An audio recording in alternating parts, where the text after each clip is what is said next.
Israel has intensified strikes in Gaza in recent days, with Israeli authorities ordering fresh evacuations in the north of the territory.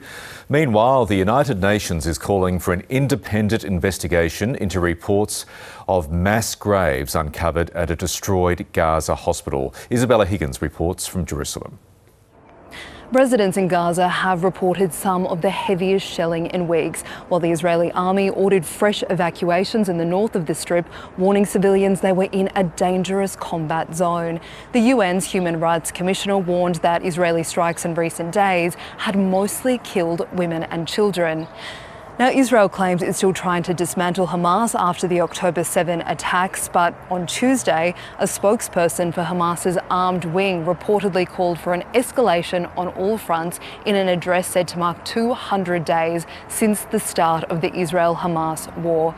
Meanwhile, there are calls for an investigation into reports from Palestinian authorities that hundreds of bodies were found in mass graves at the Nasser hospital in Khan-Younis this week after it was abandoned by Israeli troops.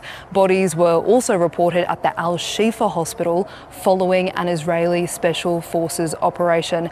Now, Israel's military have rejected these allegations of mass burials and said it had exhumed corpses to try to find hostages taken by Hamas in October.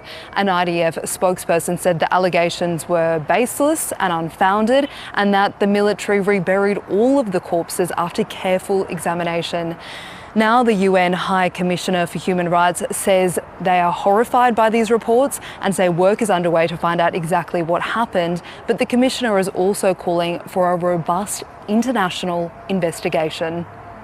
So we feel the need to raise the alarm because clearly there have been multiple bodies discovered. We don't know how many. There are reports that some of them had their hands tied, which of course indicates serious violations of international human rights law and international humanitarian law. The UN Human Rights Commissioner is also pressuring Israel not to carry out a full-scale incursion on Rafah in the south of Gaza, where it's estimated some 1.2 million civilians are currently seeking shelter.